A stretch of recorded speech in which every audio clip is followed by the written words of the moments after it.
అందరికీ నమస్తే అండి. Welcome to Sparky Logs. ఈరోజు కావూరి శనగలు మసాలా కూర చేస్తున్నాను, చపాతీ చేస్తున్నాను. ఈ వీడియో నచ్చితే మీరు లైక్ చేయండి, షేర్ చేయండి, సబ్స్క్రైబ్ చేయండి నా ఛానల్ని. గోధుమ పిండిలో కొంచెం నీరు, కొంచెం ఉప్పు వేసి చిన్న చిన్న ముద్దలా కలుపుకోవాలి. చిన్న చిన్న ఉండలు చేసుకొని చపాతీలా చేసుకొని దోసల పెనం మీద కాల్చుకోవాలి.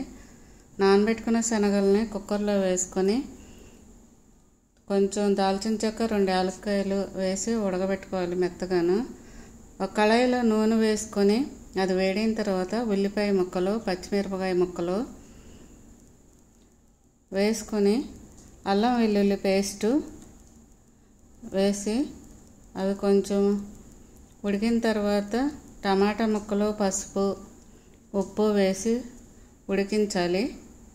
అవి ఉడికిన తర్వాత ఉడికించిన కావూరి శనగలను వేసేసుకొని కారం వేసి గరం మసాలా పొడి వేసుకొని ఉడకనివ్వాలి.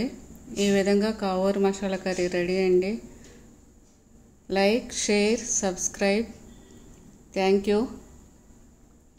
ఈ వీడియో మీకు నచ్చితే నా కామెంట్స్ ద్వారా